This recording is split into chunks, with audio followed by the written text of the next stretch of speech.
মুসলমান আমাদের বাংলাদেশে 10টাও বিয়ে হয়, কথা বলে না, 10টাও বিয়ে হয়। গত কয়দিন আগে এই গোটা ফেসবুক জগতে ভাইরাল, সারাদিন মেসেজ আসতে পারে, ওই হুজুর এতগুলো বিয়ে করে কি জায়েজ আছে, এতগুলো বিয়ে করে কি জায়েজ আছে। এক লোক 60টা বিয়ে করছে। কয়টা?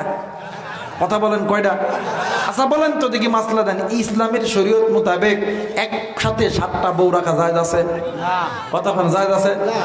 আমি কিন্তু ফতুয়া দিই না, বা আমি কিন্তু দিই না, আপনারা দিছেন। কিন্তু এই আওয়াজ শুনে মনে হলো আপনারা আসলে ইসলাম প্রিয় মানুষ। আসলে একসাথে 7 বউ রাখা জায়েজ? কথা বলেন জায়েজ নাই।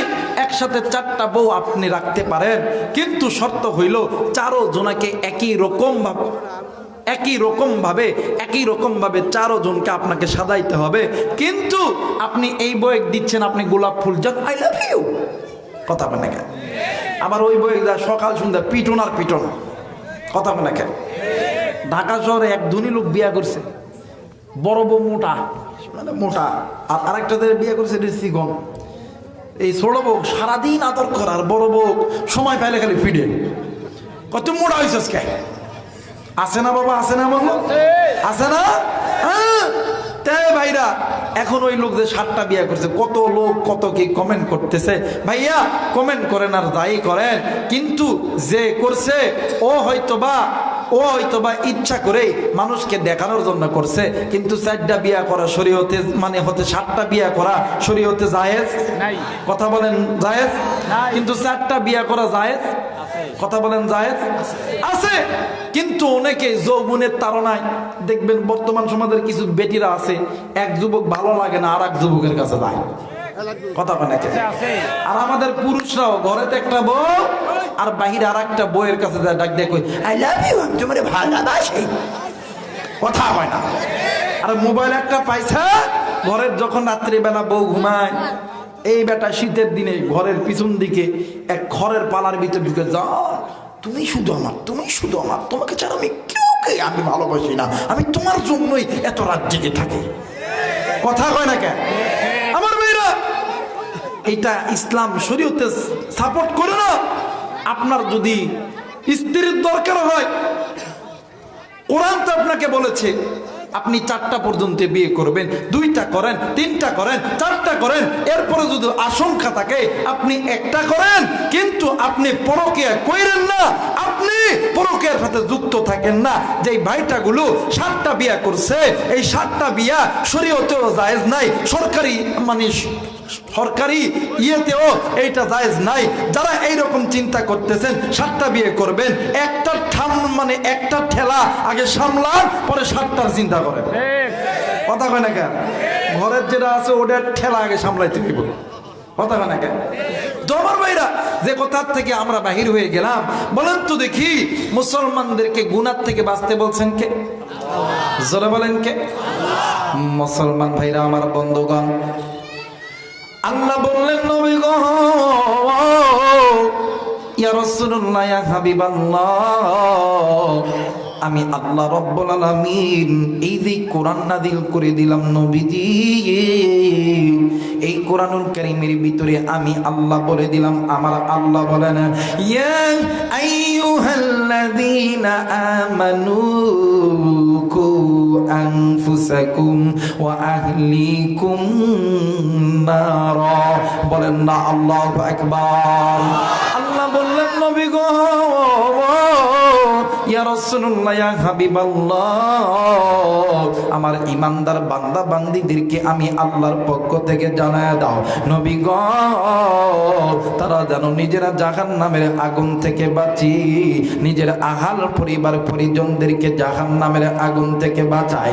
এ কলিজার টুকরা পাবনার বাবারা রে, এ কলিজার টুকরা যুবক ভাইরা, এ পর্দার অন্তরালের মা বোনেরা, এই দুনিয়া থাকার জায়গা নয়, কেউ এই দুনিয়ায় চিরদিন থাকবো না, এই দুনিয়া থেকে যেতেই হবে। কুল্লু নাফসিন যায়কাতুল মাউত, মৃত্যুর স্বাদ একদিন না একদিন সকলকেই ভোগ করতে হবে। কিন্তু বাবা গো, এই দুনিয়া ছেড়ে যাওয়ার আগে এখনো সময় আছে, এখনো সময় আছে। গুনাহগুলো ছেড়ে দাও, আল্লাহর মসজিদে ঢোকো, গুনাহগুলো ছেড়ে দাও, আল্লাহর কোরআন ধরো, গুনাহগুলো ছেড়ে দাও, ইকামতে দিনের পথে আসো।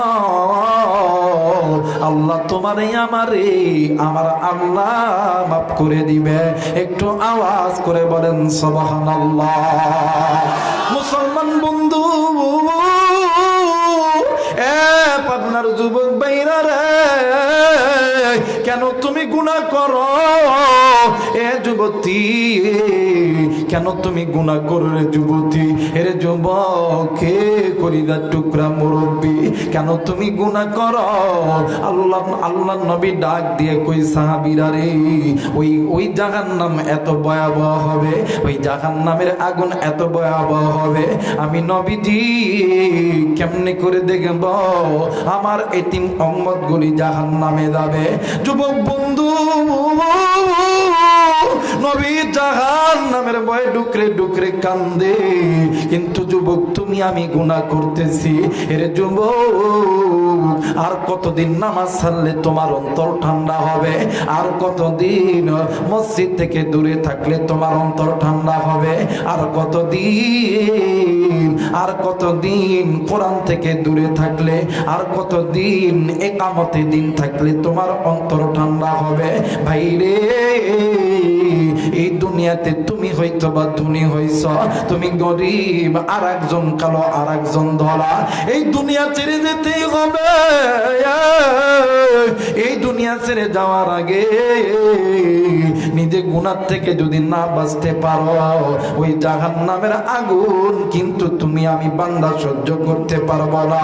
ভাই রে, আল্লাহর নবী যখন মক্কা থেকে বাইতুল্লাহ থেকে বাইতুল মুকাদ্দাস থেকে আল্লাহর সাতবক আসমান পাড়ি দিয়া আল্লাহর আরশে আযিমে দেখুন আল্লাহর সঙ্গে সাক্ষাৎ করার জন্য গেছে। আমার ভাইরা, আমার বন্ধুরা, মেরাজের রাত্রিতে আমার নবী ডাক দিয়ে কই, আল্লাহ আপনি এত সুন্দর জান্নাত বানাইছেন, জাহান্নাম বানাইছেন, আমি এই জান্নাত জাহান্নাম খানা একটু দেখতে চাই।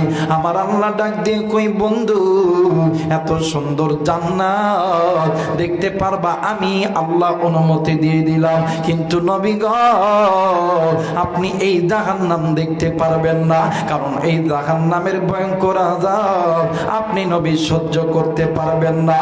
আল্লাহর নবী ডাক দিয়ে কই, আল্লাহ আমি এই জাহান্নাম দেখব, আমি আমার এতিম উম্মতের কাছে জাহান্নামের খুল্লম খোলাসা বয়ান করে দিব। আমার ভাইরা রে, আমার আল্লাহ জিবরাইলকে ডাক দিয়ে কই, জিবরাইল আমার বন্ধুকে জাহান্নামটা প্রদর্শনী করে দাও। কিন্তু জিবরাইল একটা জিনিস খেয়াল করবা, ওই জান্নাতের ওই জাহান্নামের ভিতরে আমার বন্ধুর চোখের পানি যাতে না পড়ে। আমার বন্ধুর চোখের পানি যদি জাহান্নামের ভিতরে পড়ে যায়, তাইলে জাহান্নামের আগুন নিভে যাবে। আমার ভাইরা রে, আমার নবী মেরাজের থেকে আসিয়া আমার নবী সাহাবায়ে কেরামদেরকে ডাক দিয়ে কই, সাহাবীরা রে এখনো সময় আছে, আল্লাহর হুকুম মানো, আমি নবীর সুন্নত তরিকায় চলো, নিজে গুনাহ থেকে বাঁচো, নিজের সন্তান আহাল পরিবার পরিজনদেরকে গুনাহ থেকে বাঁচাও, আল্লাহ তোমারে আমারে মাফ করে দিবে। একটু আওয়াজ করে বলেন সুবহানাল্লাহ।